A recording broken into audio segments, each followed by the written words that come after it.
Le damos la más cordial bienvenida a cada uno de nuestros hermanos. Con la ayuda de Dios, hoy vamos a iniciar con la lectura del libro Hechos de los Apóstoles. Vamos entonces a tener una breve introducción para introducirnos en este maravilloso, precioso libro. Y esto es que no hay nada que desperdiciar. Es tan hermoso saber la misión que el Señor les dejó a sus discípulos y de qué manera ellos efectivamente asistieron fielmente a las instrucciones de nuestro divino Nazareno. Vamos entonces a conocer la fecha y los temas de introducción. Bueno, históricamente el autor de este libro es Lucas y la fecha data en el año 62 después de Cristo.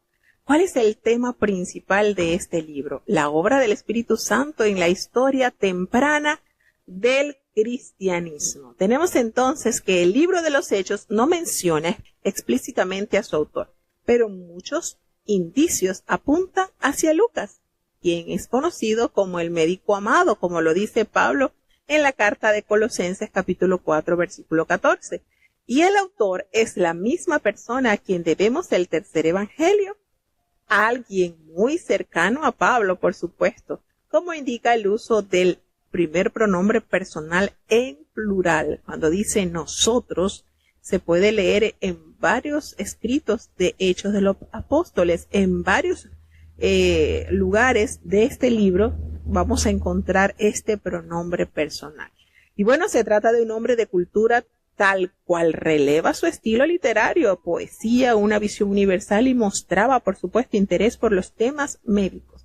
Además, la tradición de la Iglesia unánimemente declara que Lucas fue el autor de los Hechos. En conclusión, pues, el grueso de la evidencia, tanto externa como interna, apoyan que efectivamente fue Lucas el autor de este libro. Lucas cuenta la historia de la iglesia primitiva dentro de un conjunto de detalles geográficos, y esto es sumamente importante.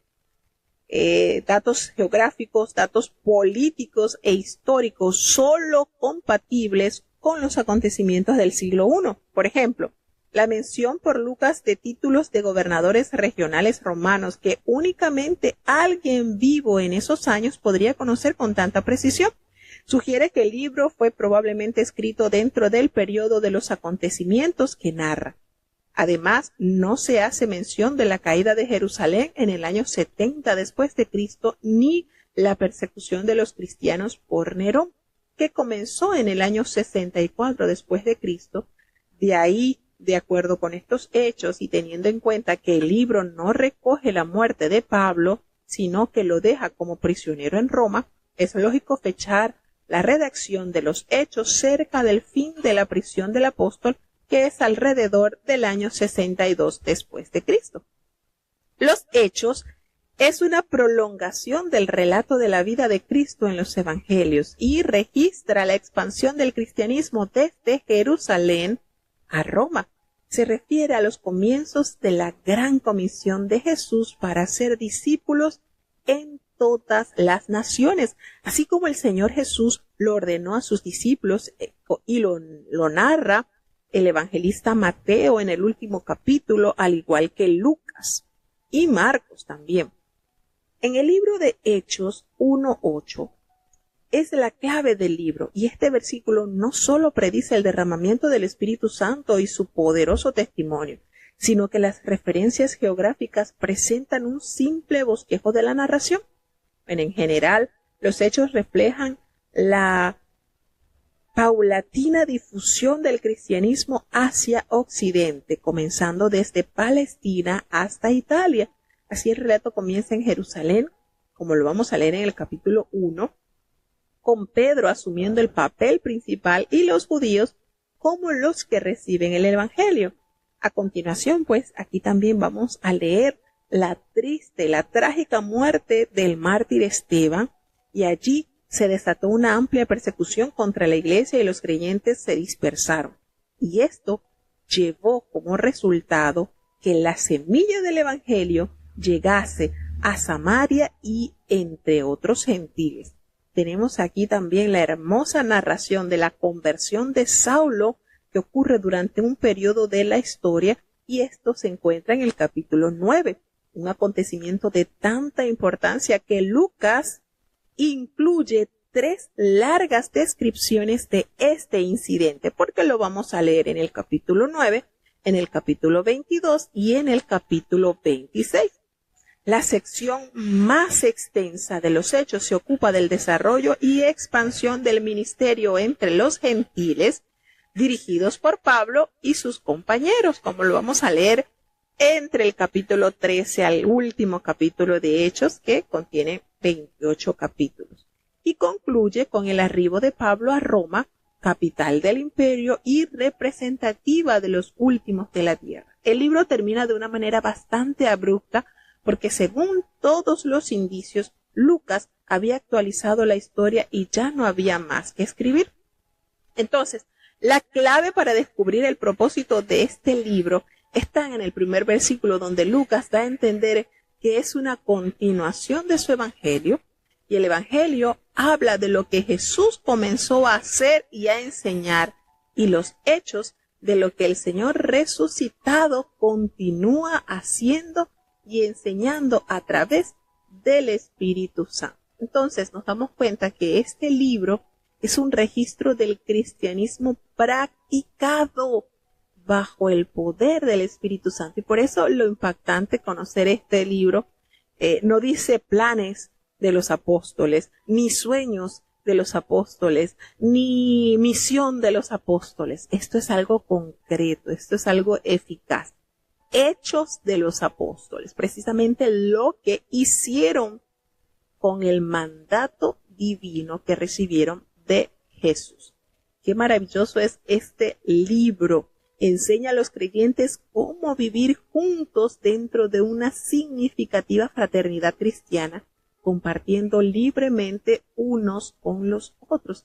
Y Hechos también muestra que la cristiandad tendrán desacuerdos, por supuesto. Esto lo narra también Lucas en los desacuerdos que existieron, y esto es parte de la cotidianidad de la convivencia. Pero allí no se quedó esto. Dios da sabiduría y gracia para superar estas situaciones. Aun cuando la iglesia primitiva contaba en su seno con personas de carácter fuerte, de todos modos existía el deseo de escuchar y someterse los unos a los otros. Y esto es maravilloso. Probablemente la característica más prominente de los primeros cristianos fue su poder espiritual. ¿Por qué? Porque ellos ayunaban, ellos oraban fervientemente, y su fe abrió un cauce al poder milagroso de Dios. Hechos habla de gente común que hacía cosas extraordinarias, señales que acompañaron a los creyentes como promesa cumplida por todos aquellos que abrazaron, que creyeron y recibieron el poder de Cristo derramado sobre su pueblo. Entonces nos damos cuenta cómo este libro registra varios ejemplos de la temprana proclamación apostólica del Evangelio de Jesucristo, y el modelo es consistente. Primero, se presenta a Jesús como una figura histórica, un hombre con el poder de realizar señales y milagros. Luego, presenta la muerte de Jesús, que es atribuida por igual a la iniquidad del hombre y a los propósitos de Dios. Por un lado, los judíos lo crucificaron por manos de inicuos, que eran los romanos, y por el otro, Jesús fue entregado por el determinado consejo y anticipado conocimiento de Dios. Entonces, se destaca la resurrección de Jesús, particularmente como el cumplimiento de una profecía del Antiguo Testamento y como el reverso divino del veredicto humano sobre Jesús. Los apóstoles declaran que Jesús ha sido exaltado a una posición de dominio único y universal. Desde ese lugar de supremo honor y poder ejecutivo, Jesús ha derramado el Espíritu Santo prometido, que da testimonio de Cristo y llena de poder a los creyentes. Jesús es el que Dios ha puesto por juez de vivos y muertos, y volverá en triunfo al final de los tiempos. Mientras tanto, Aquellos que creen en Él recibirán el perdón de sus pecados y recibirán el don del Espíritu Santo. Aquellos que no creen, les espera cosas terribles. Entonces nos damos cuenta cómo este maravilloso libro nos detalla sobre el poder del Espíritu en la vida de Jesús, que lo autoriza a predicar el reino de Dios y a demostrar su poder, sanando a los enfermos, echando fuera demonios y libertando a los cautivos. Ese mismo poder del Espíritu Santo que estuvo con él. Así que nos damos cuenta de las maravillosas manifestaciones que nos relata Lucas de los hechos, precisamente, escúchese esto importante, hechos de los apóstoles. No son sueños, no son planes, no son ideas de los apóstoles, lo que ellos realizaron con el poder del Espíritu Santo en sus vidas. Así que, sin más, vamos a darle lectura entonces al primer capítulo del libro de los Hechos. Escuchemos con atención. Libro de los Hechos, capítulo 1. En el primer tratado, oh Teófilo, he hablado de todas las cosas que Jesús comenzó a hacer y a enseñar, hasta el día en que, habiendo dado mandamientos por el Espíritu Santo a los apóstoles que escogió, fue recibido arriba, a los cuales, después de haber padecido, se presentó vivo con muchas pruebas indubitables, apareciéndoles por 40 días y hablándoles del reino de Dios. Y estando juntos les mandó que no se fuesen de Jerusalén, sino que esperasen la promesa del Padre, que oísteis, dijo de mí, porque Juan a la verdad bautizó con agua, mas vosotros seréis bautizados con el Espíritu Santo no muchos días después de estos. Entonces los que se habían juntado le preguntaron diciendo, Señor, ¿restituirás el reino a Israel en este tiempo? Y les dijo, no toca a vosotros saber los tiempos o las sazones que el Padre puso en su sola potestad, mas recibiréis la virtud del Espíritu Santo que vendrá sobre vosotros, y me seréis testigos en Jerusalén, en toda Judea y Samaria, y hasta lo último de la tierra. Y habiendo dicho estas cosas, viéndolo ellos, fue alzado, y una nube le recibió y le quitó de sus ojos. Y estando con los ojos puestos en el cielo, entre tanto que él iba, he aquí 2 varones se pusieron junto a ellos en vestidos blancos, los cuales también les dijeron, varones Galileos, ¿qué estáis mirando al cielo? Este mismo Jesús, que ha sido tomado desde vosotros arriba en el cielo, así vendrá como le habéis visto ir al cielo. Entonces se volvieron a Jerusalén del monte que se llama del Olivar, el cual está cerca de Jerusalén, camino de un sábado. Y entrados, subieron al aposento alto, donde moraban Pedro y Jacobo, y Juan, y Andrés, Felipe y Tomás, Bartolomé y Mateo, Jacobo, hijo de Alfeo, y Simón Celotes, y Judas, hermano de Jacobo. Todos estos perseveraban unánimes en oración y ruego, con las mujeres, y con María, la madre de Jesús, y con sus hermanos. Y en aquellos días, Pedro, levantándose en medio de los hermanos, dijo, y era la compañía, punto como de 120 en número, varones hermanos, convino que se cumpliese la Escritura, la cual dijo antes el Espíritu Santo por la boca de David, de Judas, que fue guía de los que prendieron a Jesús, el cual era contado con nosotros y tenía suerte en este ministerio. Este, pues, adquirió un campo del salario de su iniquidad, y colgándose, reventó por medio, y todas sus entrañas se derramaron. Y fue notorio a todos los moradores de Jerusalén, de tal manera que aquel campo es llamado en su propia lengua Aceldama, que es campo de sangre, porque está escrito en el libro de los Salmos, sea hecha desierta su habitación, y no haya quien more en ella, y tome otro su obispado. Conviene, pues, que de estos hombres que han estado juntos con nosotros todo el tiempo que el Señor Jesús entró y salió entre nosotros, comenzando desde el bautismo de Juan hasta el día que fue recibido arriba de entre nosotros, uno se ha hecho testigo con nosotros de su resurrección. Y señalaron a dos, a José, llamado Barsabás, que tenía por sobrenombre Justo, y a Matías. Y orando dijeron: Tú, Señor, que conoces los corazones de todos, muestra cuál escoges de estos dos, para que tome el oficio de este ministerio y apostolado, del cual cayó Judas por transgresión para irse a su lugar. Y les echaron suertes, y cayó la suerte sobre Matías, y fue contado con los 11 apóstoles. Esto es, si nosotros terminamos de leer el Evangelio de San Lucas y pasamos directamente a Hechos, nos damos cuenta que es como la continuidad, ¿verdad? En el primer tratado se refiere al Evangelio de Lucas y Teófilo es el destinatario desconocido. Su nombre significa amado por Dios. Eso significa Teófilo. Y en el Evangelio de San Lucas, en el capítulo 1, versículo 3, es llamado excelentísimo, y es un título honorífico de respeto.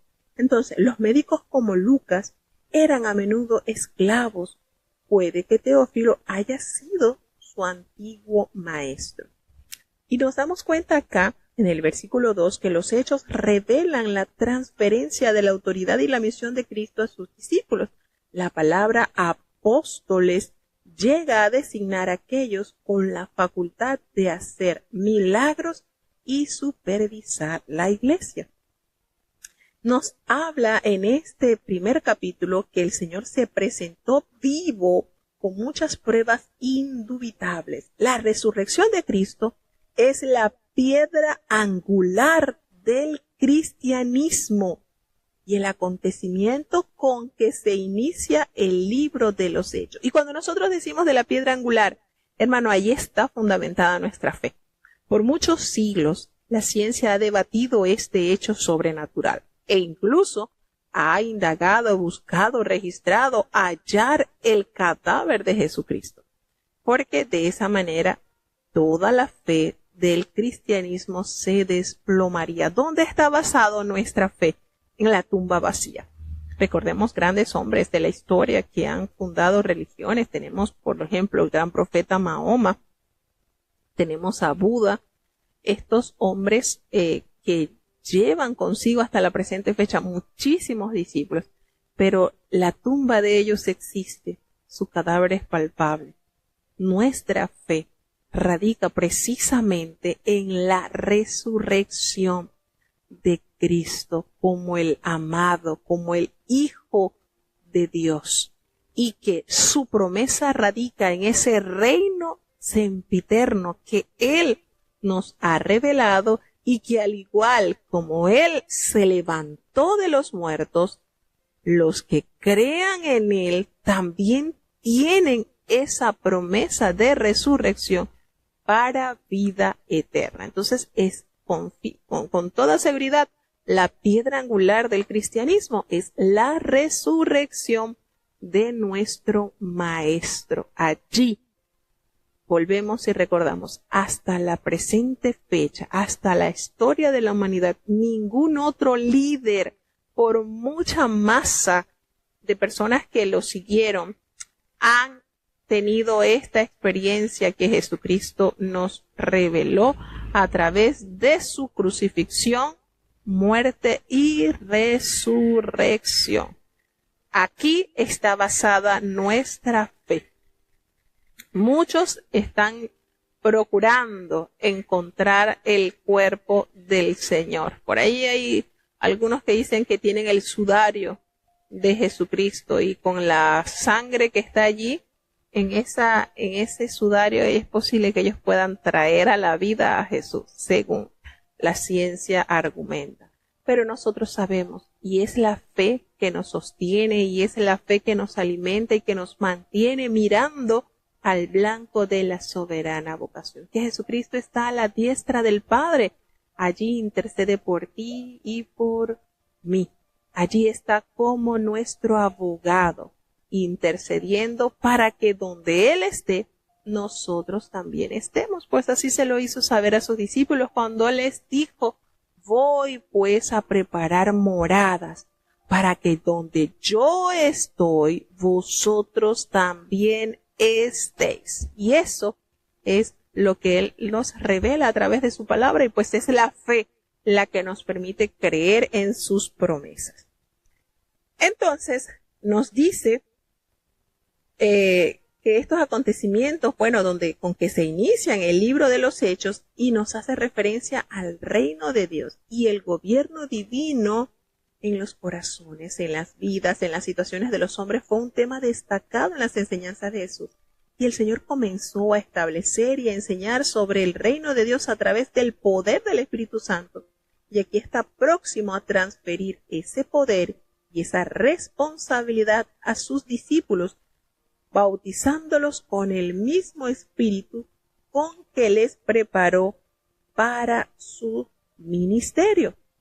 Y nos dice entonces, y ellos estaban juntos, y les mandó, pues Jesucristo les ordena que no se fueran de Jerusalén, sino que se quedasen allí esperando aquello que les había prometido, la promesa del Padre, que Él les había dicho con toda seguridad y claridad.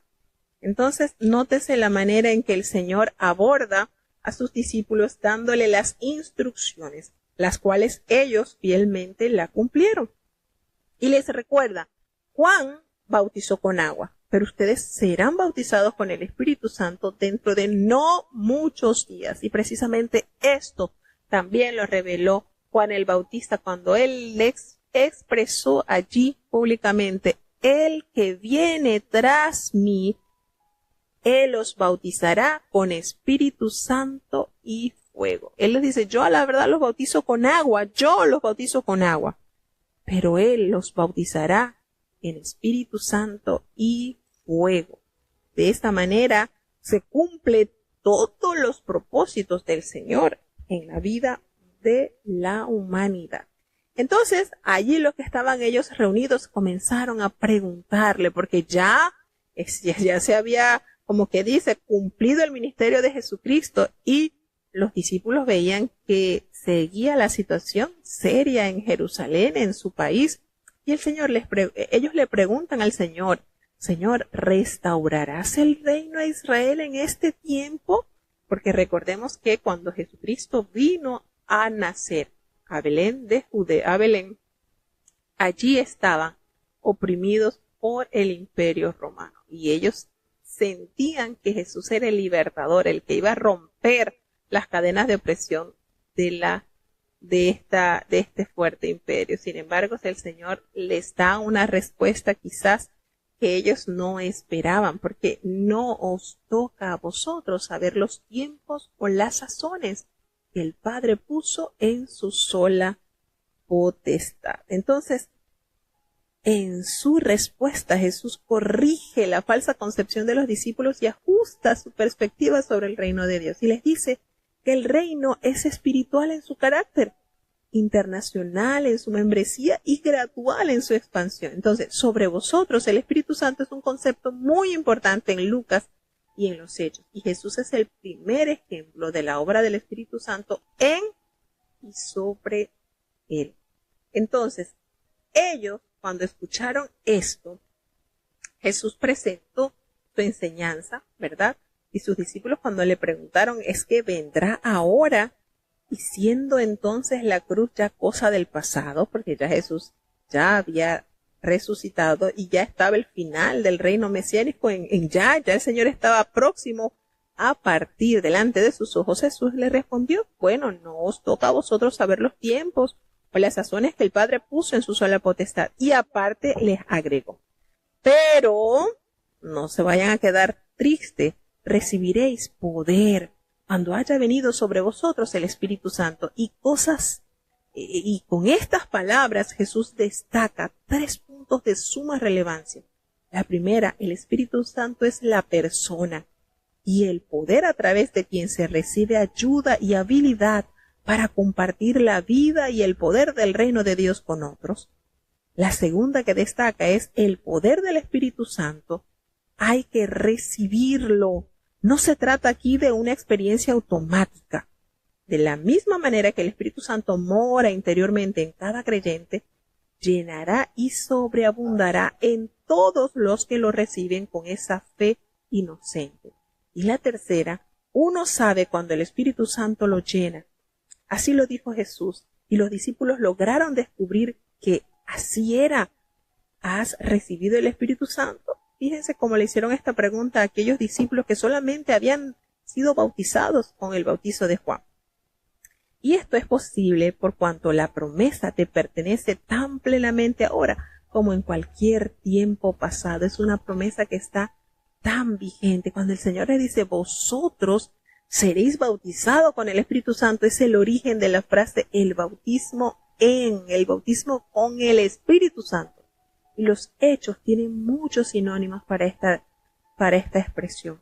Nos damos cuenta entonces cómo Él va instruyendo a sus discípulos, cómo el Señor les dice la misión que tendrán, pero no será con su capacidad humana, sino la recibida a través del Espíritu Santo. Entonces, ¿cuál es la encomienda que el Señor les da? Bueno, está precisamente en el versículo 8, que vas a ser testigos en Jerusalén, en Judea, en Samaria y hasta lo último de la tierra. Esto es el orden, de adentro hacia afuera, de mi casa hacia afuera. Ellos estaban reunidos en Jerusalén y esta expansión iba a ser así, como en forma aspiral. De aquí, de este puntito de Jerusalén, se iba a expandir hasta lo último de la tierra. Por eso Jesucristo le dijo a la samaritana, la salud viene de los judíos, porque precisamente parte de aquí de Jerusalén, la capital de Israel. Y nos damos cuenta que se encomienda la promesa de la evangelización mundial precisamente en el versículo 8 del primer capítulo de Hechos. Y en 5 referencias en el Nuevo Testamento, Jesús encarga directamente a sus discípulos a predicar el evangelio a todo el mundo, como lo recuerda Mateo 28 del 18 al 20, como lo recuerda Marcos en el último capítulo 16 del versículo 15 al 18, como lo recuerda Lucas en el capítulo 24 del 45 al 48 y como lo dice Juan también en el capítulo 20, en el versículo 21 al 23, y aquí Hechos por quinta vez se lee. Y aquí está lo que conocemos como la Gran Comisión. Está precedida por su promesa del derramamiento del Espíritu Santo. El dotar de poder para la evangelización a nivel mundial está ligado inseparablemente a esta promesa. Obviamente, se necesita recibir este poder, si es que la gente habrá de hacer lo suyo plenamente el evangelio. Pero, antes que eso, hay otro asunto que espera resolución. El Espíritu Santo, porque Él ha venido para convencernos de que debemos ir. Una vez que usted viene al Señor, el Señor le capacita a través del Espíritu Santo, entonces la orden es ir. Entonces necesitamos el poder del Espíritu de Dios para servir con efectividad, para sanar a los enfermos, para liberar a quienes estén poseídos de espíritus inmundos. Debemos recibir el primer ungimiento del Espíritu Santo, o sea, para poder actuar, para poder ir. Entonces el Señor nos dará ese poder para buscar a los perdidos. Nos dará esa autoridad para declarar con energía a Jesús como el Hijo de Dios. Y nos dará ese poder para establecer su iglesia localmente y a lo largo y ancho del mundo. Son muy claras las fronteras para la expansión de la predicación del Evangelio, porque el Señor les expresó a sus discípulos, y me seréis testigos en Jerusalén. Ahí está la manera local, en toda Judea a nivel nacional, en Samaria transcultural y hasta lo último de la tierra de manera internacional, de manera global. El último mandamiento por Jesús aquí en la tierra pone de manifiesto el poder y la voluntad de Dios para cumplir con la obra de evangelización del mundo. He allí lo importante, lo trascendental que la palabra del Señor nos insta. No nos ha dado el Señor un espíritu de temor para que estemos escondidos con la verdad sublime. No, el Señor nos ha dado de su poder para que Él, a través de sus instrumentos, siga difundiendo la verdad eterna del reino de los cielos, hermanos. Así que esto está maravilloso. Jesús asciende al cielo después de haberle dado las últimas instrucciones a sus discípulos, que precisamente a nosotros nos pasa cuando nosotros nos vamos a despedir de alguien y le decimos, y hemos hablado de varias cosas, pero al último le decimos lo que más nos interesa que recuerden. Y el Señor precisamente estaba sumamente interesado en que sus discípulos recordaran su misión. Ustedes me van a ser testigos en Jerusalén, en Judea, en Samaria y hasta lo último de la tierra, y será predicado este evangelio del reino. Esto es necesario predicar, y esas fueron las últimas palabras que el Señor les pronunció a sus discípulos.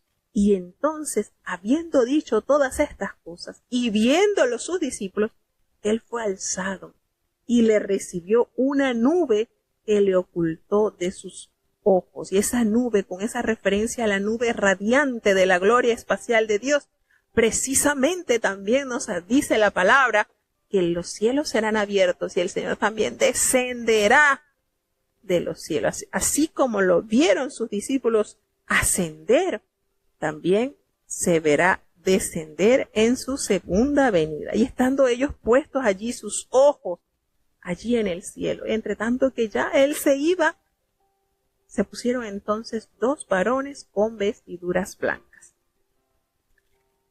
Y cuando vieron la actitud de los discípulos, ellos les dijeron: varones galileos, ¿por qué estáis mirando al cielo? Este mismo Jesús que ha sido tomado de vosotros al cielo, así vendrá como le habéis visto ir al cielo. Promesa de la segunda venida de nuestro amado Salvador. Hermanos, Él volverá. La venida del Mesías es un hecho que no podemos dudar. Antes de que Jesús dejara a sus discípulos, Él les prometió que Él volvería. Y aquí está la ascensión de Jesús, y los ángeles le dicen a sus discípulos: no os quedéis mirando al cielo. Jesús volverá, pero ahora ustedes vayan y hagan lo que Él les ha mandado que hicieran. Entonces, con frecuencia nosotros necesitamos de que nos recuerden estas palabras. A menudo nos enfrascamos en la preciosa promesa del retorno del Señor y nos olvidamos que su promesa también debiera afectarnos respecto a cómo nos comportamos hacia el mundo. Jesús ha asignado una tarea a cada uno de nosotros. Y recordemos lo que dice su palabra: bienaventurado aquel siervo al cual cuando su Señor venga le haya haciendo así. Y el Señor nos dio mucho por hacer, es decir, nos asignó para hacer en su viña. Y precisamente esta reunión se hizo en el monte que se llama del Olivar, que estaba en las afueras de Jerusalén, dominando la ciudad desde el este, y el camino de un día de reposo equivalía como alrededor de 1.20 kilómetros. Entonces ellos, volvieron allí a Jerusalén, desde donde el Señor se despidió de ellos allí en el monte del Olivar, y entrando entonces ellos se quedaron hospedados en ese aposento alto donde moraban, y aquí nos señala nuevamente Lucas los nombres de los 11 apóstoles. Y esto, recordemos que esta lista la encontramos en Mateo, Marcos, Lucas y Hechos. 4 veces se escriben los nombres de los discípulos. Y estaban todos, fíjense la maravillosa expresión que usa Lucas, todos estaban perseverando, unánimes. ¿En dónde? ¿En fiesta? No. ¿En dónde? ¿En glotonería? No.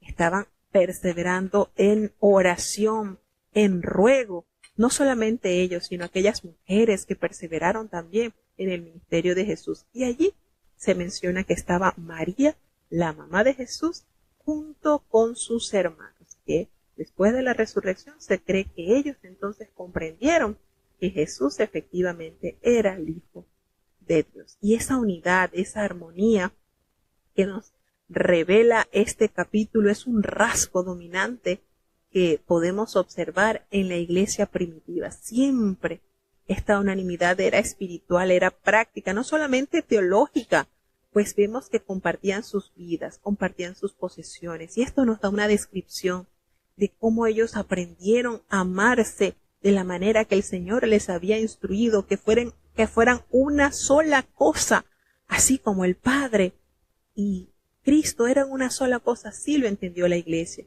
Y por eso vivían con estas relaciones tan hermosas entre ellos. Había total confianza entre la hermandad, porque ambos confiaban en Dios, cada uno confiaba en Dios. Entonces, en aquellos días, en esta reunión, se levantó Pedro, que estaba allí preocupado porque había una vacante, y él les recuerda que había sido necesario que se cumpliesen las Escrituras, que el Espíritu Santo había hablado por boca de David acerca de aquel guía que iba a prender a Jesús, haciéndose referencia a Judas Iscariotes, y que él era parte de los 12, que a pesar de haber sido parte de los 12, él vende al Señor por un salario de iniquidad, y a través de esto se adquirió un campo. Y este hombre se ahorca, y aquí nos revela un tantito más lo que sucedió cuando él se ahorca, cae de cabeza y se revienta por la mitad, y todas sus entrañas se derramaron. Esto nos lo revela Lucas, nos da este detallito más. Y esto fue notorio a todos sus habitantes, por supuesto, a tal punto que ese campo que compraron con el dinero que recibió Judas se llama Acéldama, que quiere decir campo de sangre, porque así estaba escrito por el Salmo: sea hecha desierta tu habitación y no haya quien more en ella. Entonces, nos damos cuenta que esto que Pedro hace señala, por supuesto, cuando él se levanta, señala el comienzo del liderazgo de este varón de Dios. Y el formal, ese liderazgo que tenía él innato y que se perfeccionó, claro está, con la asistencia del Espíritu Santo en su vida, y cómo Dios, a través del ministerio entregado al apóstol Pedro, fortaleció de manera especial la vida de los demás creyentes. Entonces, aquí nos da a entender que era necesario, pues, que este puesto no quedara vacante. ¿Por qué? Porque recordemos que Judas era el tesorero. Entonces, este hombre se había encargado por los años que estuvo con Jesús de administrar el dinero que se recogía de las ofrendas, y era necesario que esto no quedara sin función. Había que tener otra persona que se encargase de este importante ministerio.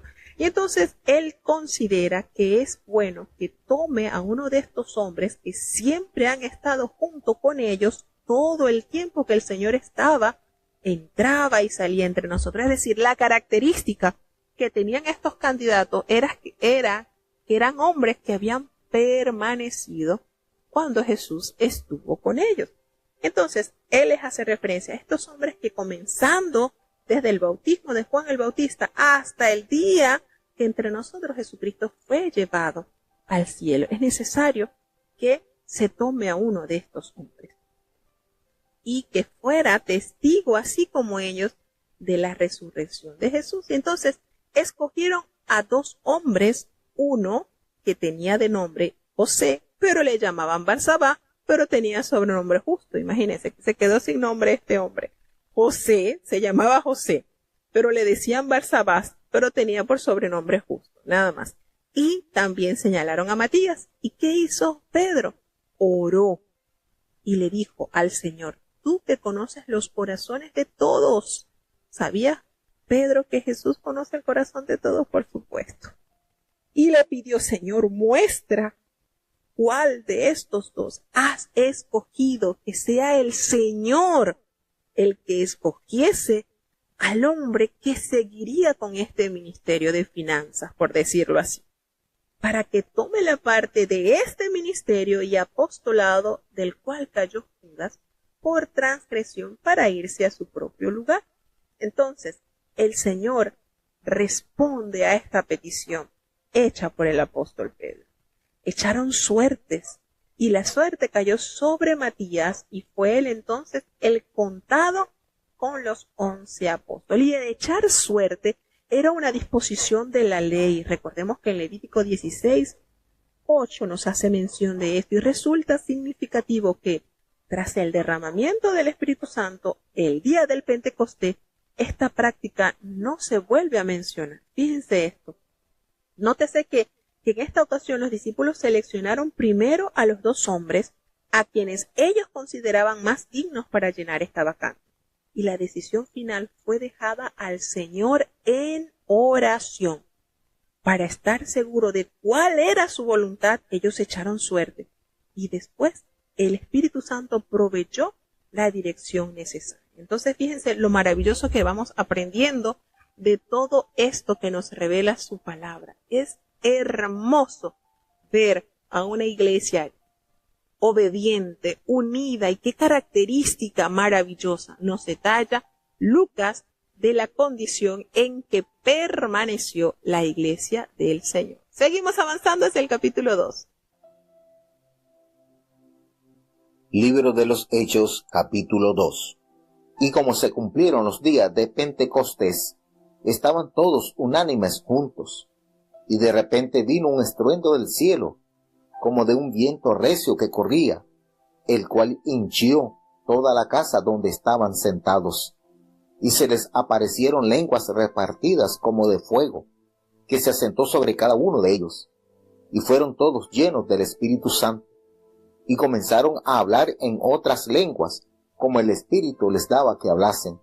Moraban entonces en Jerusalén judíos, varones religiosos de todas las naciones debajo del cielo. Y hecho este estruendo, juntóse la multitud, y estaban confusos, porque cada uno les oía hablar su propia lengua. Y estaban atónitos y maravillados, diciendo: He aquí, ¿no son galileos todos estos que hablan? ¿Cómo, pues, les oímos nosotros hablar cada uno en nuestra lengua en que somos nacidos? Partos y medos, y elamitas, y los que habitamos en Mesopotamia, en Judea y en Capadocia, en el Ponto y en Asia, en Frigia y Pamfilia, en Egipto y en las partes de África que está de la otra parte de Cirene, y romanos extranjeros, tanto judíos como convertidos, cretenses y árabes, les oímos hablar en nuestras lenguas las maravillas de Dios. Y estaban todos atónitos y perplejos, diciendo los unos a los otros: ¿Qué quiere ser esto?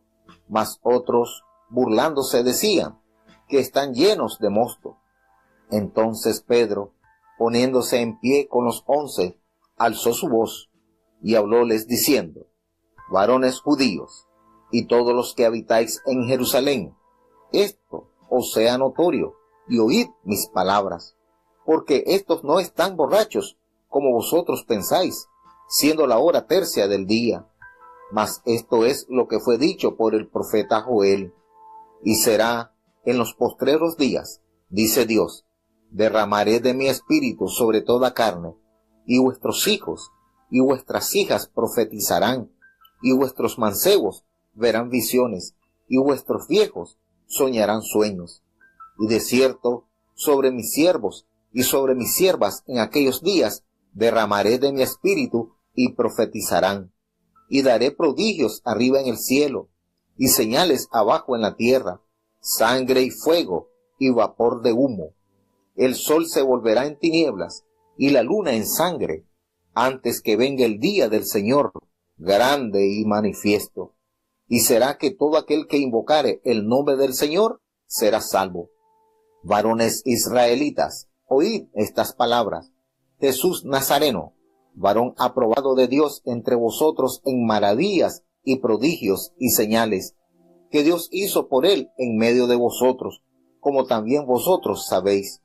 A éste, entregado por determinado consejo y providencia de Dios, prendisteis y matasteis por manos de los inicuos, crucificándole, al cual Dios levantó, suelto los dolores de la muerte, por cuanto era imposible ser detenido de ella. Porque David dice de él: veía al Señor siempre delante de mí, porque está a mi diestra, no seré conmovido, por lo cual mi corazón se alegró, y gozóse mi lengua, y aún mi carne descansará en esperanza, que no dejarás mi alma en el infierno, ni darás a tu santo que vea corrupción. Hicísteme notorios los caminos de la vida, me henchirás de gozo con tu presencia. Varones hermanos, se os puede libremente decir del patriarca David que murió y fue sepultado, y su sepulcro está con nosotros hasta el día de hoy. Empero, siendo profeta, y sabiendo que con juramento le había Dios jurado que del fruto de su lomo, cuanto a la carne, levantaría al Cristo que se sentaría sobre su trono. Viéndolo antes, habló de la resurrección de Cristo, que su alma no fue dejada en el infierno, ni su carne vio corrupción. A este Jesús resucitó Dios, de lo cual todos nosotros somos testigos. Así que, levantado por la diestra de Dios, y recibiendo del Padre la promesa del Espíritu Santo, ha derramado esto que vosotros veis y oís. Porque David no subió a los cielos, empero él dice, dijo el Señor a mi Señor, siéntate a mi diestra, hasta que ponga a tus enemigos por estrado de tus pies. Sepa pues, certísimamente toda la casa de Israel, que a este Jesús que vosotros crucificasteis, Dios ha hecho Señor y Cristo. Entonces, oído esto, fueron compungidos de corazón y dijeron a Pedro y a los otros apóstoles, varones hermanos, ¿qué haremos? Y Pedro les dice, arrepentíos y bautícese cada uno de vosotros en el nombre de Jesucristo para perdón de los pecados, y recibiréis el don del Espíritu Santo. Porque para vosotros es la promesa, y para vuestros hijos, y para todos los que están lejos, para cuantos el Señor nuestro Dios llamare. Y con otras muchas palabras testificaba y exhortaba diciendo, sed salvo de esta perversa generación. Así que los que recibieron su palabra fueron bautizados, y fueron añadidas a ellos aquel día como 3,000 personas, y perseveraban en la doctrina de los apóstoles, y en la comunión, y en el partimiento del pan, y en las oraciones. Y toda persona tenía temor, y muchas maravillas y señales eran hechas por los apóstoles. Y todos los que creían estaban juntos, y tenían todas las cosas comunes, y vendían las posesiones y las haciendas, y repartíanlas a todos, como cada uno había menester. Y perseverando unánimes cada día en el templo, y partiendo el pan en las casas, comían juntos con alegría y con sencillez de corazón, alabando a Dios y teniendo gracia con todo el pueblo, y el Señor añadía cada día a la iglesia los que habían de ser salvos. Bueno, ¿qué les parece este capítulo trascendental? Ya la promesa se hace real, ya ese divino compañero, el Espíritu Santo, se hace visible en la vida del pueblo del Señor. La venida del Espíritu Santo, imagínense, cuando llegó el día de Pentecostés. Vamos a ver qué era el Pentecostés. Recordemos, era un festival judío anual, también conocido como la fiesta de las semanas o la fiesta de las primicias, y era una celebración de los primeros frutos de la cosecha. La ley exigía que los varones judíos fueran 3 veces al año a Jerusalén para celebrar las fiestas más importantes, como nos recuerda el libro de Deuteronomio, capítulo 16, versículo 16. Recordemos estos acontecimientos, estas festividades solemnes que debía todo varón comparecer en Jerusalén. Entonces, nos dice pues que la Pascua en primavera, el Pentecostés, que viene del griego Pentecostos, que quiere decir 50, y las fechas y rituales del calendario de las fiestas judías. Tenemos la fiesta de la Pascua, que era en primavera, el Pentecostés, que eran 7 semanas y un día más tarde, recordemos que 7 por 7 son 49. Entonces, y el otro día más tarde era un total de 50 días. Y la siguiente festividad, que eran los tabernáculos, al final de la cosecha en el otoño.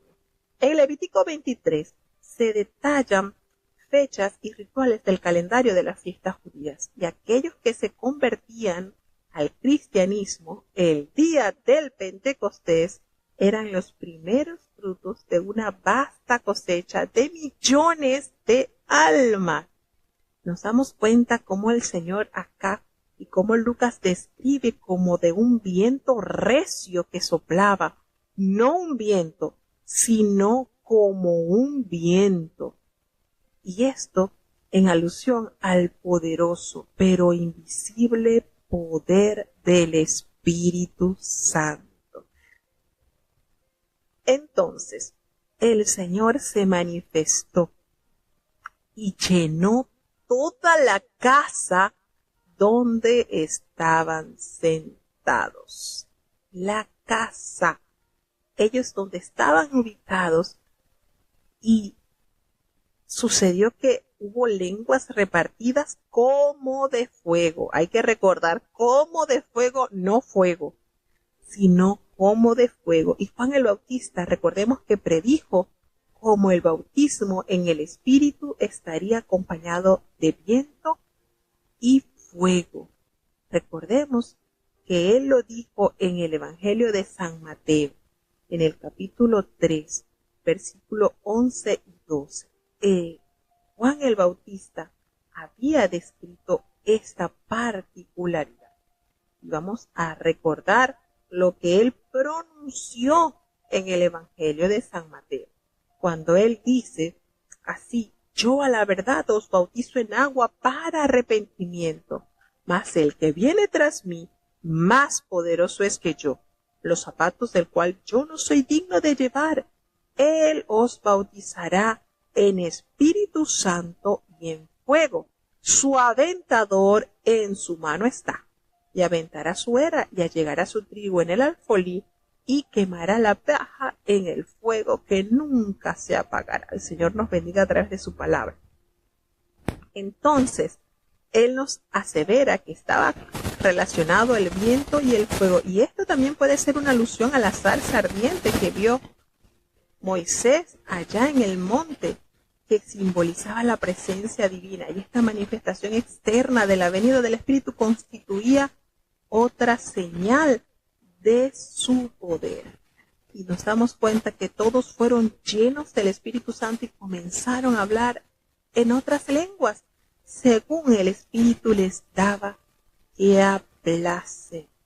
Y este es el inicio del cumplimiento de la promesa de Jesús, la equivalencia de los términos en cada una de las tres referencias, y es algo que Hechos nos revela, como en este libro nos ofrece antecedentes sobre la llenura o el bautismo en el Espíritu Santo, y es una explicación de este y de otros temas que nos damos cuenta cómo el Espíritu Santo repartió lenguas de diversas naciones que jamás estos hombres galileos habían estudiado o habían conocido.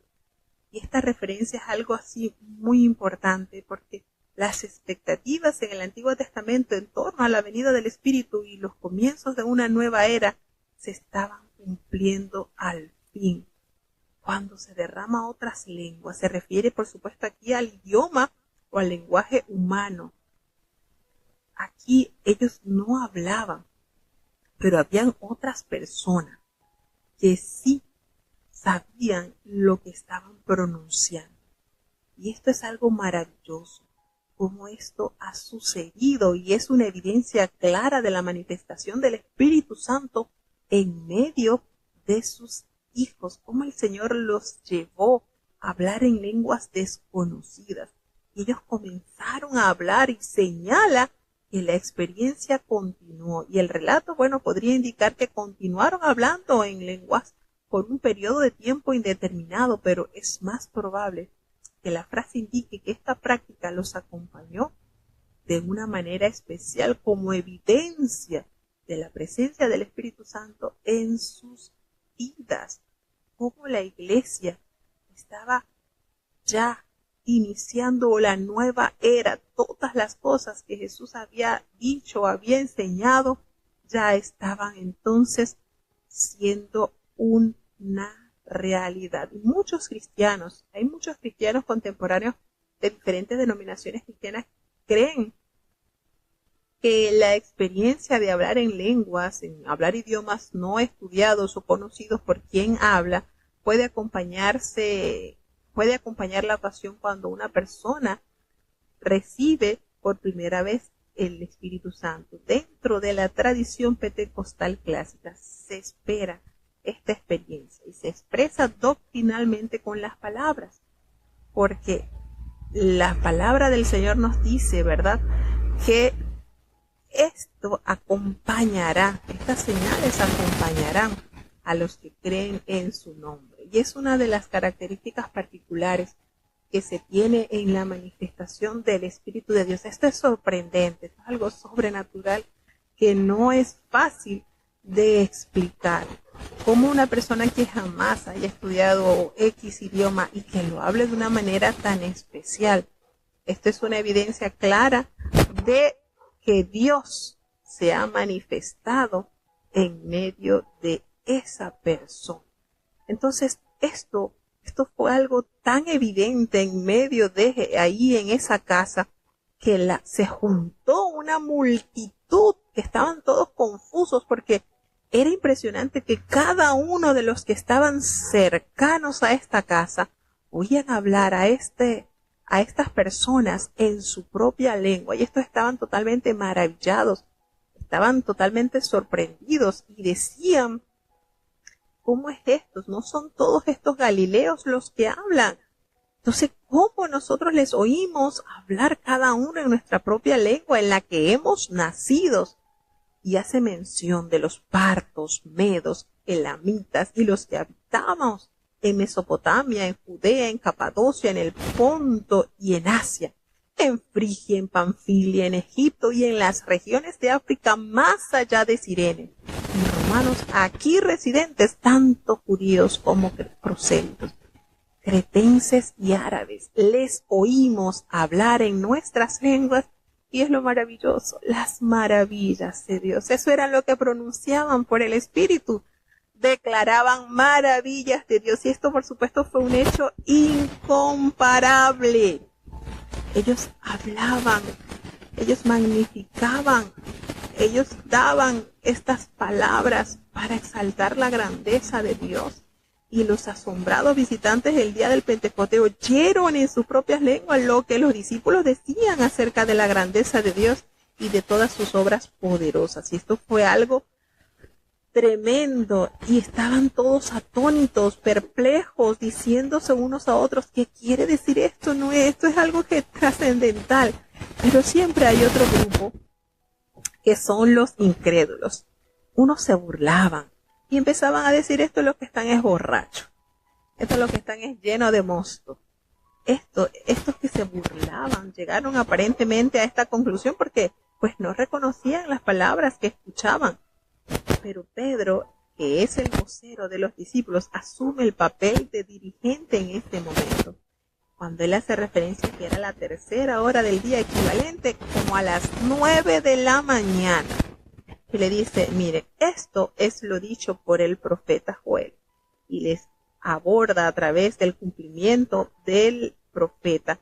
Cuando dice en los postreros días, se refiere a la era de la iglesia, desde el Pentecostés hasta el retorno de Cristo. Representan la transición entre esta era y la era por venir. Derramaré de mi espíritu sobre toda carne. Y Pedro explica a los representantes, explica estos extraordinarios acontecimientos que ellos están viviendo, que ellos están viendo allí en ese Pentecostés. Este derramamiento del Espíritu Santo ha sido predicho por el profeta Joel. Y el derramamiento de esto le concede la salvación a toda carne, a todo el que que crea en él, a todo creyente. Recordemos que se ungía solamente en el Antiguo Testamento al sacerdote y al rey. Y esto es una importante evidencia de lo que el Señor ya hace a través de esta era. Y es que ya el Señor derrama el Espíritu para que todo creyente fuese usado en visiones y en sueños. Pues él profetizó que este tiempo presente terminaría en medio de portentos y juicios divinos, pero que todo aquel que invocara el nombre del Señor será salvo. Entonces, Pedro procedería a establecer que Jesús es el Señor que regresará para juzgar y a quien el pueblo debía acudir ahora en arrepentimiento. Fíjense cómo él aborda estos temas del Antiguo Testamento cuando él hace referencia a lo dicho por el profeta Joel. Y les dice, oíd estas palabras, Jesús Nazareno, varón aprobado por Dios entre vosotros con las maravillas, prodigios y señales que Dios hizo entre vosotros por medio de él, como vosotros mismos sabéis. Entonces, sin excepción, esas maravillas, esos prodigios, esas señales que acompañaron el ministerio y la predicación de los primeros líderes de la iglesia, aquí Pedro les recordó al pueblo que la credibilidad de Jesús estaba basada en su ministerio de milagros, y esta misma credibilidad acompañó a aquellos que fueron apartados para el liderazgo, tales como Esteban, como Felipe, como Bernabé, como Silas, como Pablo, también a todos los apóstoles, y estas maravillas y estas señales fueron comúnmente aceptados en la iglesia primitiva, y los líderes tomaron la iniciativa en darle su lugar a este ministerio. Y también los dirigentes de la primera iglesia oraron por milagros y los vieron como hechos casuales o sucesos ocasionales. No lo vieron así. Lo vieron como evidencia de la unción de Dios en la que continuamente se glorifica a Cristo a través de la iglesia, y que por consiguiente debían buscarse y ser bien recibidas. Y Pedro llena esta audiencia de este discurso cuando les revela que Dios le levantó de la muerte, suelto los dolores de la muerte, porque él dice una verdad a este mundo. Era imposible que fuese retenido por ella, porque David anuncia, veía al Señor siempre delante de mí, porque está a mi diestra y no seré conmovido. Comienza a detallar a través del Antiguo Testamento. Recordemos que ahí no había Nuevo Testamento, hermano. Ahí se estaba apenas gestando la historia de la iglesia. Y Pedro alude a estos versículos para corroborar la verdad manifestada a través de las promesas cumplidas del Señor. Entonces, les dice, varones, se os puede decir libremente del patriarca David, que murió y fue sepultado, y su sepulcro allí está con nosotros hasta el día de hoy. Pero él, siendo profeta, fíjense que aquí David es reconocido como profeta, y sabiendo que con ese juramento Dios le había prometido que era de su descendencia, en cuanto a la carne, él levantaría al Cristo para que se sentase en su trono. Verdad sublime recordada al pueblo. Y viéndolo antes, habló de la resurrección de Cristo. Precisamente dijo que su alma no sería dejada en el Hades, ni que su carne vería corrupción, así como lo dice el Salmo 16. Y les revela por medio de las Escrituras, a este Jesús resucitó Dios, de lo cual todos ustedes son testigos, todos nosotros somos testigos de esto. Así que él ha sido exaltado para la diestra de Dios, y él ha sido recibido al Padre, y nos ha enviado la promesa del Espíritu Santo, lo que ustedes están viendo ahorita, lo que ustedes están escuchando. ¿Saben por qué? Porque David no subió a los cielos, pero él mismo dice, dijo el Señor a mi Señor, siéntate a mi diestra, entre tanto pongo a tus enemigos por estrado de tus pies, recordando estas palabras escritas en los Salmos y dicha también por Jesucristo. Y les revela esta gran verdad, Entonces sepa toda la casa de Israel que a este Jesús, a quien ustedes crucificaron, Dios le ha hecho Señor y Cristo. Cuando este hombre, lleno del Espíritu Santo, reveló al pueblo estas verdades, por supuestamente estaban certificadas con la palabra del Señor, porque veamos cómo la evidencia clara la presentó el apóstol Pedro a través del cumplimiento de las Sagradas Escrituras. Cuando esta gente reunida alrededor de esta casa escucharon lo dicho por Pedro, hubo una transformación maravillosa. Se compungieron de corazón. Esto fue algo que nos hizo sentir su pobre situación, la condición en que ellos estaban. Y cuando este sentir llegó a sus vidas, ellos clamaron a Pedro y le dijeron, ¿qué haremos? ¿Qué haremos? Y la respuesta no se hizo esperar. Arrepentíos. Esa es la invitación más hermosa. Arrepentíos y bautícese cada uno de vosotros en el nombre de Jesús para perdón de vuestros pecados. Y así van a recibir el don del Espíritu Santo, porque es la promesa de Dios para sus hijos y para todos los que están lejos, para cuanto el Señor nuestro Dios llamare.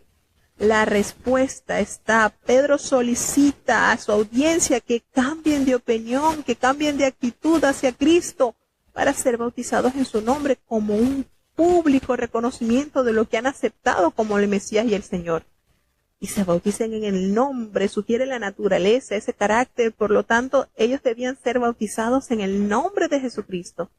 Quiere decir confesar que el Señor es todo aquello que dice su nombre, y el bautismo no constituye en sí mismo un medio para obtener el perdón y la salvación.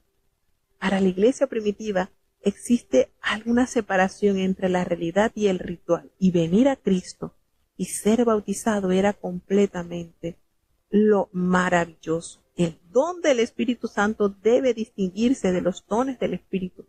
El primero es el Espíritu Santo mismo, mientras los segundos son las habilidades especiales concedidas por el Espíritu para equipar a los creyentes para el servicio en su iglesia.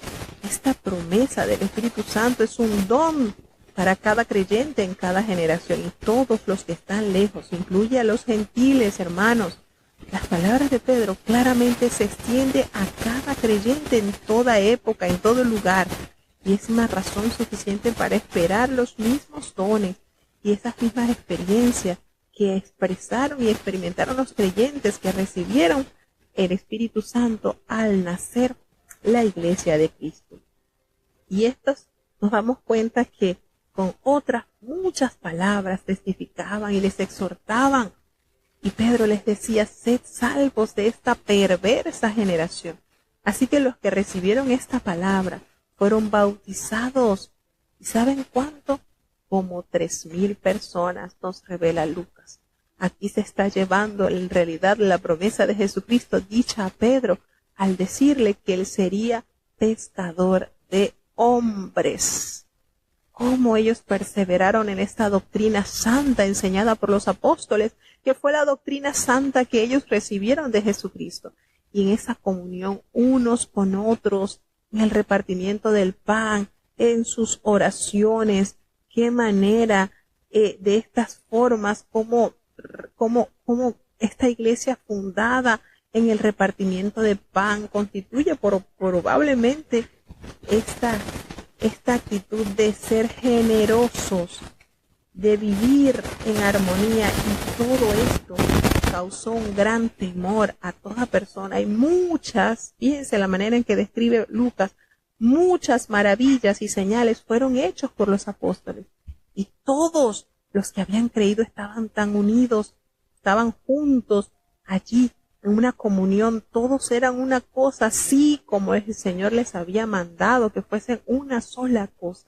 Ellos vendían sus propiedades, sus bienes y todos los repartían según la necesidad de cada uno.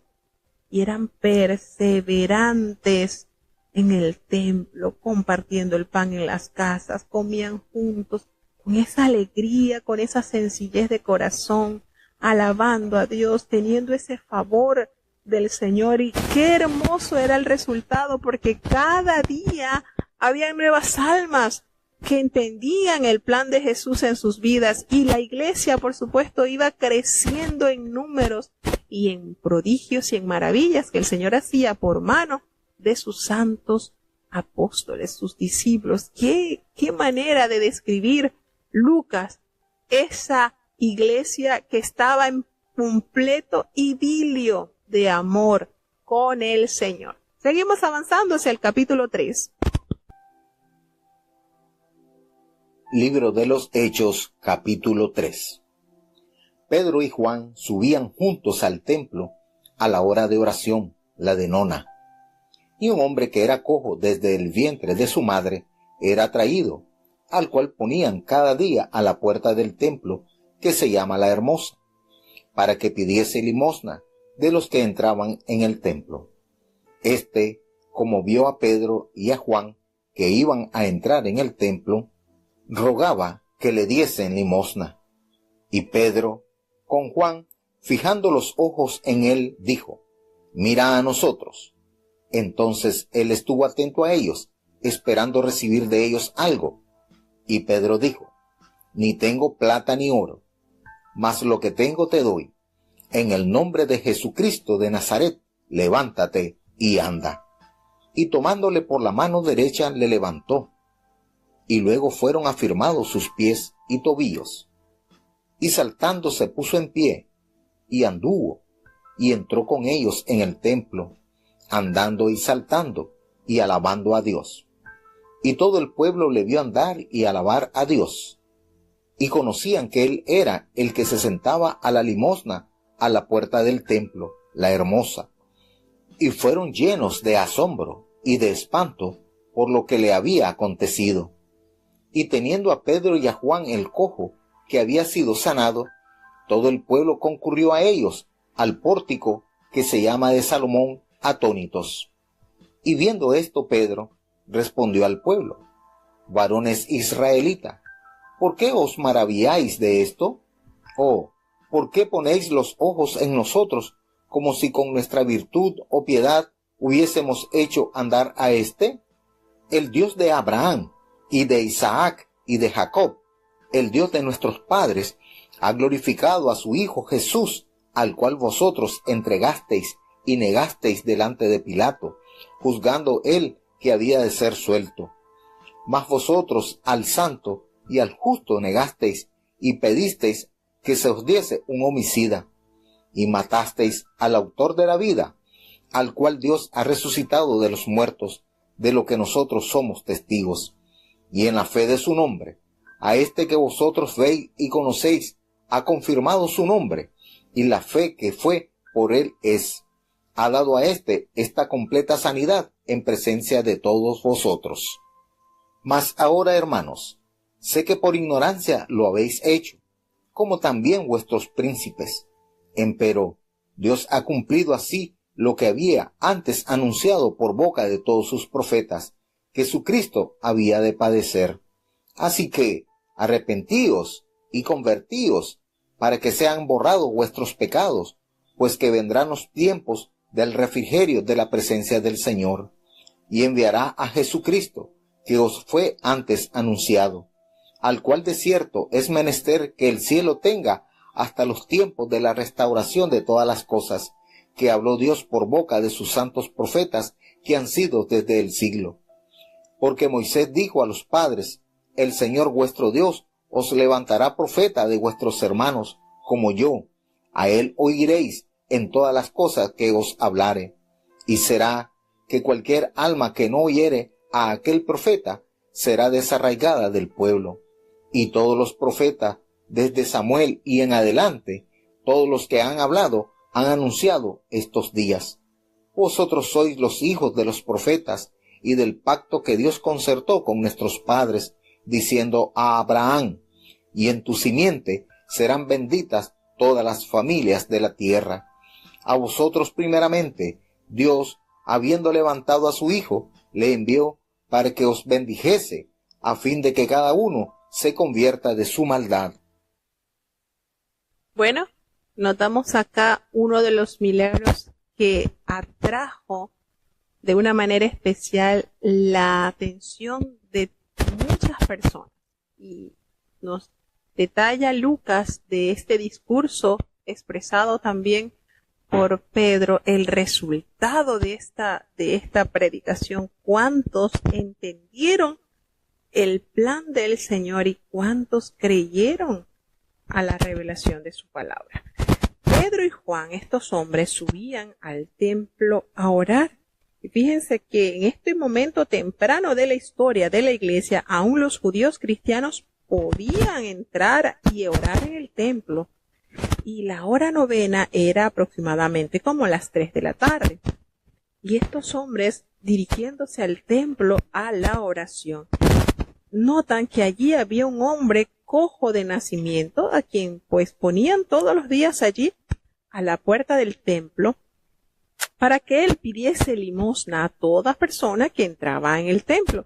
Y a veces yo me pregunto, bueno, pero Cristo en tantos años, en los años que estuvo ministrando, este hombre nunca alcanzó sanidad por mano de Cristo. Y este hombre tenía bastante tiempo de estar en esta situación. Pero también podemos notar que quizás era una persona que era un empleado, es decir, las personas que lo llevaban a mendigar eran los administradores de él y por supuesto no necesitaban que fuera sanado por el maestro, ¿verdad? Podemos inferir esto. Y nos damos cuenta que cuando ellos entraban, se dirigían al templo, este hombre les pidió que les entregase limosna y pues le confesó, Pedro le dice, mira, fijó en él los ojos y le dijo, míranos. Y él se mantuvo atento a estos hombres porque estaba esperando recibir alguna ayuda económica. Y Pedro le confesó, mira, nosotros no tenemos plata, no tenemos oro, pero lo que tengo de eso te doy. Y en el nombre de Jesucristo de Nazaret, levántate y anda. Fíjense esta manera en que el Señor usa a este siervo para ejecutar este milagro. Este hombre era cojo de nacimiento. Jamás en su vida él había andado. Y él no le pidió a Pedro y a Juan la sanidad. Sencillamente estaba pidiendo la parte económica. Y Pedro, lleno, por supuesto, del Espíritu Santo, con esa autoridad que recibió de Cristo, ordena la completa sanidad a este hombre que no la pidió, que no la rogó, pero que a él le plació, por su misericordia, concederle la sanidad. Y este hombre es tomado por la mano derecha y levantado. Y al momento de Pedro haber hecho esto, sus pies y sus tobillos fueron afirmados. Esto fue tan notorio que este hombre, saltando, comenzó y entró con ellos precisamente en el templo, alabando a Dios por este maravilloso milagro. ¿Cuál sería el rostro de aquellos que iban todos los días a colocar este cojo ahí a la entrada del templo cuando se dieron cuenta que ya su ingreso ya se había terminado? Bueno, el asunto es que cuando el pueblo vio a este hombre que estaba caminando, y no solamente caminaba, sino glorificaba a Dios, y les reconocieron, sucedió algo así como lo que experimentó Bartimeo, que era ciego de nacimiento, y cuando la gente lo veía quedaba sorprendido porque también estaba en determinado lugar para recoger limosnas, para pedir limosnas. Y este hombre lo reconocieron, por supuesto, de que él era el que se sentaba a pedir las limosnas en la puerta del templo, allí en el templo La Hermosa. Y esto fue motivo de un gran asombro y a la vez de un espanto por lo que vieron en este hombre. Y fíjense que en este primer milagro que Hechos registra y que fue realizado por los discípulos, se nos da la clave para el ejercicio por parte de todos los creyentes de la autoridad de la fe. Al ordenar la sanidad en el hombre cojo de nacimiento, Pedro emplea el nombre completo y el título de nuestro Señor Jesucristo, que es nuestro Mesías, de Nazaret, Jesús. Y este era algo maravilloso, porque él declaró su nombre y su título completo, y era una práctica digna de notarse en Hechos, pues parece ser una lección muy objetiva para entender la grandeza del poder y la autoridad entregada a los discípulos por parte de Jesús. Y nos damos cuenta que el Señor hace una obra extraordinaria por medio de sus instrumentos, de Pedro y Juan. Entonces, esto que notamos acá nos hace ver cómo es la misericordia del Señor, cómo la palabra de Dios tiene cumplimiento en todos aquellos que perseveran en la fe. Y este hombre tenía a Pedro y a Juan tomados de la mano, y este hombre que había sido sanado, todos estaban sorprendidos, y esto fue algo que hizo impacto en medio del pueblo. Y viendo entonces esto, Pedro le responde al pueblo y le dice: porque ustedes se maravillan de esto, porque ustedes ponen los ojos en nosotros, como si fuimos nosotros, por nuestro poder o por nuestra piedad, que hemos hecho andar a este. ¿Por qué se fijan en nosotros? No ha sido el poder de Pedro y Juan, no ha sido la piedad, la misericordia de Pedro y de Juan. Aquí Pedro resalta: el Dios de Abraham, de Isaac y de Jacob es el Dios nuestros padres. Ese ha glorificado a su Hijo Jesús, a quien ustedes entregaron y negaron delante de Pilato, cuando éste había resuelto ponerlo en libertad. Mire cómo Pedro le resume aquí la situación de este pueblo. Pero ustedes negaron al santo, al justo, y pidieron que se les entregase a un homicida, haciendo referencia, por supuesto, a Barrabás, quien había sido homicida. Y ustedes mataron al autor de la vida, a quien Dios ha resucitado de los muertos, por lo cual en nosotros somos testigos de esto. Y fue por la fe en su nombre que ustedes ven que a este hombre ha recibido este milagro, ha recibido la sanidad en presencia de todos ustedes. Entonces, inmediatamente después del derramamiento del Espíritu Santo en el Pentecostés, se afirma lo que ha escrito Lucas, que muchas maravillas y señales eran hechas por los apóstoles. Entonces, el capítulo 3 nos ofrece el relato de la sanidad de un hombre que era cojo de nacimiento, un hecho bien conocido por todos en Jerusalén. Pedro no atribuyó la sanidad a algún poder humano, sino a la fe en el nombre de Jesús. Entonces, fíjense cómo esto que le menciona Pedro al decirles lo que ellos habían hecho con el Mesías, quien estuvo como un hombre entre los hombres de Nazaret, pero que constituye una afirmación de su persona, ese carácter, ese oficio real, porque es el Hijo de Dios, el príncipe, es el que dio la autoridad, esa gracia sanadora para que hoy en día sus discípulos pudieran seguir haciendo esta obra maravillosa.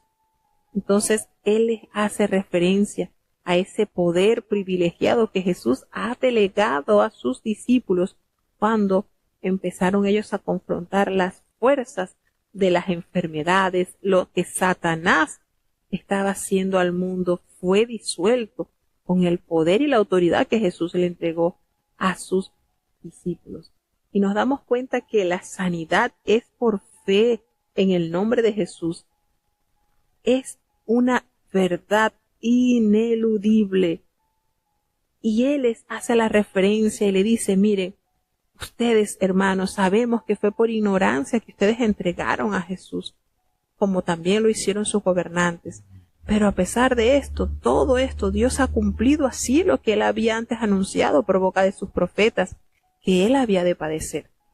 Y nuevamente hace la invitación: arrepentidos, convertidos, para que sean borrados vuestros pecados, para que vengan de la presencia del Señor este tiempo de refrigerio. Y Él envía a Jesucristo, que antes ha sido anunciado, a quien era necesario que el cielo reciba hasta el tiempo de la restauración de todas las cosas, que Él habló por boca de sus santos profetas, que han dicho esto desde tiempos antiguos.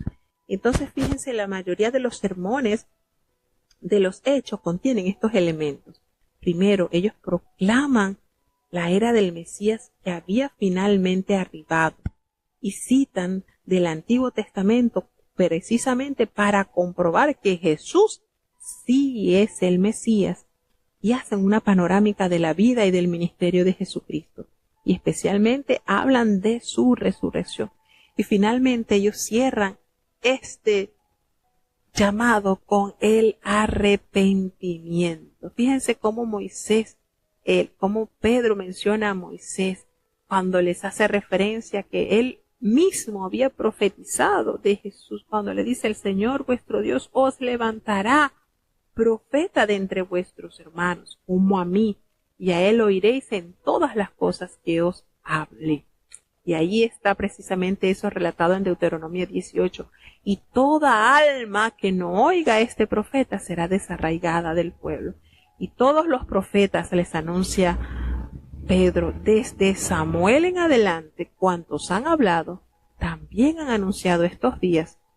Y ustedes son los hijos de los profetas. Miren este título y este compromiso, del cual el pacto de Dios ha hecho con ustedes, con sus padres, diciendo que en Abraham, que sus simientes serían benditas todas las familias de la tierra. Y a ustedes primeramente Dios, habiendo levantado a su Hijo, lo envió para que los bendijese, a fin de que cada uno se convierta de su mal camino. Entonces nos damos cuenta cómo las profecías del Antiguo Testamento tienen una consumación espiritual presente en la iglesia y una consumación futura en la segunda venida de Cristo. Así que la profecía bíblica se ha cumplido y al mismo tiempo aún están por cumplirse.